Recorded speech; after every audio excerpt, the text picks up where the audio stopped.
अगर आपकी बॉन्डिंग आपकी सास के साथ में अच्छी है तो ससुराल में कभी भी आपको पराये वाला फीलिंग नहीं आएगा। तो इस बॉन्डिंग को हम कैसे स्ट्रॉन्ग कर सकते हैं, अपनी सास से कैसे सम्मान पा सकते हैं, उसी के बारे में आज के इस वीडियो में हम बात करने वाले हैं। सारे पॉइंट्स को अच्छे से सुनिए, समझिए। बिल्कुल सारे पॉइंट जितने भी हैं सारे एकदम प्रैक्टिकल लाइफ पे डिपेंड है। तो बिल्कुल ये मत सोचिए कि मैं एकदम आपको सिर्फ ज्ञान देने वाली हूँ। मैं सब कुछ बिल्कुल प्रैक्टिकल लाइफ के बारे में बात करने वाली हूँ। अब मेरी खुद की लाइफ में जो हुआ है, जैसे मैंने किया है, वही सारी चीजें आपके साथ में शेयर करने वाली हूँ।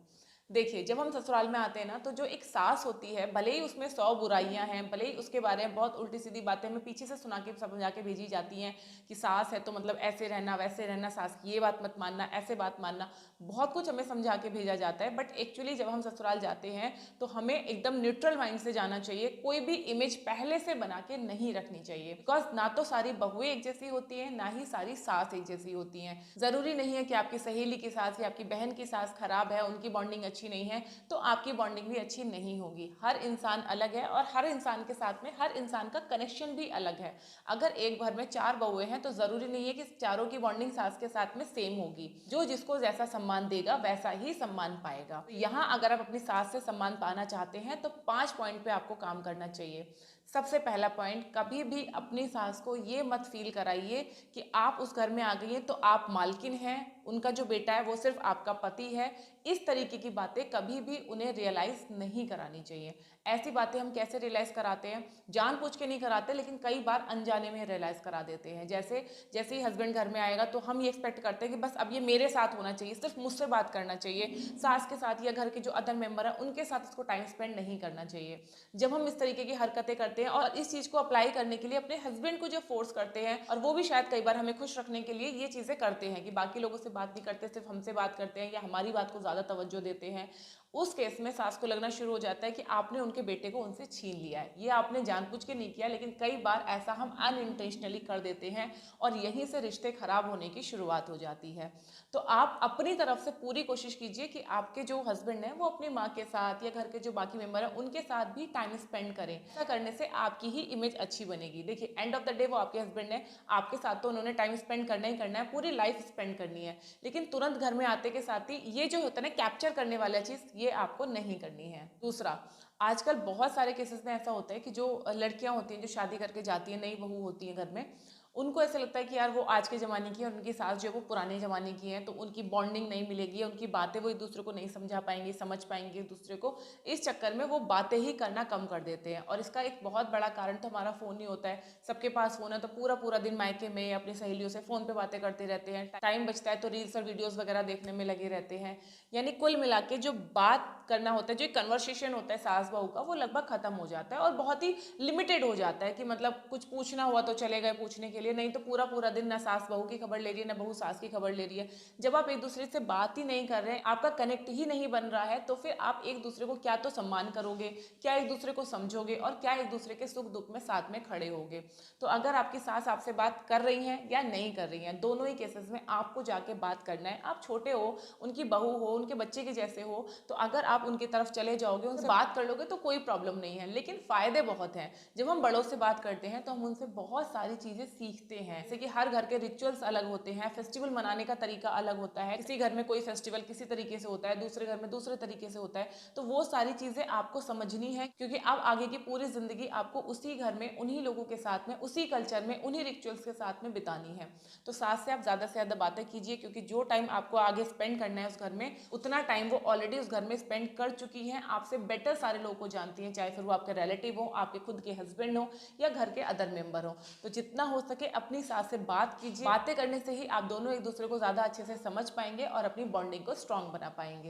तीसरी चीज जो आपको बिल्कुल भी नहीं करनी है वो है कड़वा बोलना। जी हाँ, अक्सर ऐसा होता है कि जब हमें गुस्सा आता है तो हमें खुद नहीं पता होता कि हम क्या बोल रहे हैं, बस बोल जाते हैं। बाद में हालांकि कई बार हमें रियलाइज भी होता है कि नहीं यार, मम्मी से ऐसा नहीं बोलना चाहिए था, सास ये हमारी सास हैं, बड़ी हैं, ऐसा नहीं बोलना चाहिए था। बाद में हम सॉरी बोलते हैं। ठीक है, बाद में आपने सॉरी बोल दिया, लेकिन एक चीज़ हमेशा ध्यान रखो, जो चीज़ आप एक बार किसी को बोल देते हो ना, फिर बाद में आप कितना भी सॉरी सारी कुछ भी करते रहो, लेकिन जो बात एक बार आपने बोल दी वो चीज़ कभी भी बैक नहीं आती। आप सॉरी बोलोगे वो आपको माफ़ कर देंगे, क्योंकि उनको ही पता है कि आपको इसी घर में रहना है और आपको ही पता है मुझे इसी घर में रहना है। लेकिन जो शब्द आपने बोल दिए, जो एक बार उनके मन को लग गए, उनके दिल को आपने ठेस पहुंचा दी उन शब्दों से, वो शब्द कभी वापस नहीं आते हैं। इसीलिए चाहे आप कितना भी गुस्से में हैं, कितना भी आपका मूड ऑफ है, या तो आप चुप हो जाओ, थोड़ी देर के लिए चुप हो जाओ, वो टाइम को निकल जाने दो, उसके बाद आप उनसे बैठ के बात करो।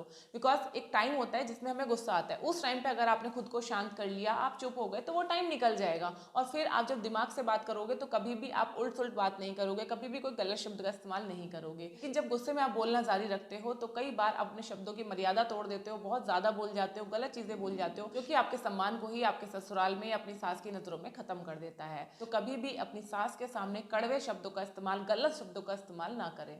चौथा पॉइंट जो कि आपको ज़रूर ध्यान में रखना चाहिए और हर लड़की को हमेशा ध्यान में रखना चाहिए, सुनने में आपको थोड़ा अजीब लग सकता है लेकिन ये सच है और बिल्कुल सच है। अपनी सास को आप हमेशा सास ही समझो, माँ मत समझो, और अपने आप को हमेशा उनकी बहू ही समझो, बेटी मत समझो।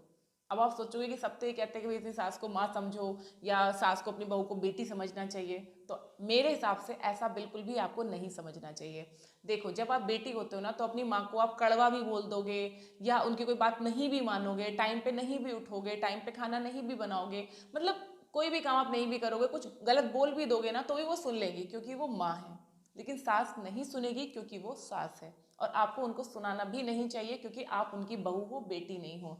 तो कभी भी बेटी बनने की कोशिश मत करो, अच्छी बहू बन के रहो, उतना ही काफी है। बेटी का क्या होता है ना कि अगर वो एक बार काम नहीं भी कर रही है तो माँ बिना झुंझलाए, बिना उठे कर लेगी, या अगर माँ झुंझलाएगी भी तो बेटी उसको दिल पे कभी नहीं लेती है। लेकिन बीइंग अ बहू, अगर हमारी सास थोड़ा सा भी झुंझलाहट दिखा दे, थोड़ा सा भी गुस्सा कर दे, थोड़ा भी हमें कुछ टोक दे, बोल दे, ओढ़ने पहनने को टोक दे, तो हम लोग को बहुत झुंझलाहट आ जाती है, बहुत गुस्सा आ जाता है। लेकिन क्या ये झुंझलाहट हमें तब आती है जब हमारी माँ हमें ऐसे बोलती है?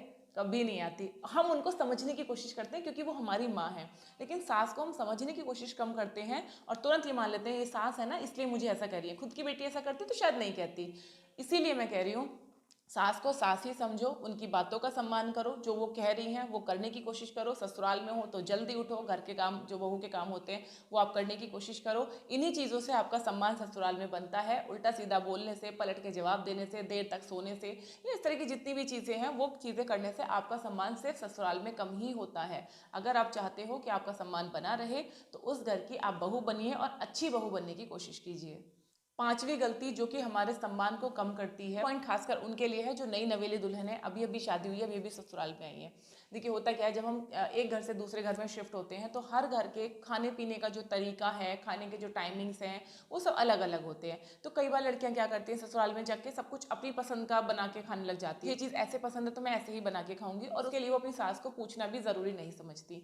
तो जो छोटी छोटी चीज़ें हैं वो अपनी सास से आप ज़रूर पूछिए। जैसे कि आपको मार्केट जाना है तो एक बार अपनी सास को आप ज़रूर पूछिए कि क्या मार्केट जा सकती हूँ, ये टाइम सही है जाने का या नहीं है, या मैं कब जा सकती हूँ। अगर आपको कुछ खाने में बनाना है, कुछ अलग बनाना है, जो कि आप सोच रहे हो कि मैं अपने लिए स्पेशल बना लूँ, या चलो सबके लिए है लेकिन कुछ स्पेशल अलग सा है, तो एक बार उनसे राय ज़रूर ले लीजिए, क्या ये बनाना सही होगा या मैं कितनी अमाउंट में बनाऊँ। इस तरीके से कुल मिला के उनसे कन्वर्सेशन कीजिए, उनको बता के, उनसे पूछ के अगर आप कामों को करेंगे तो उनको अच्छा भी लगेगा, ये आपके सम्मान को भी बढ़ाएगा और आप दोनों की आपसी बॉन्डिंग को भी बढ़ाएगा। इन छोटे छोटे पॉइंट्स का अगर आप ध्यान रखोगे तो ससुराल में अपनी सास से भी आप सम्मान पाओगे, बाकी ससुराल वालों से भी सम्मान पाओगे और अपने हस्बैंड का भी भरपूर प्यार पाओगे।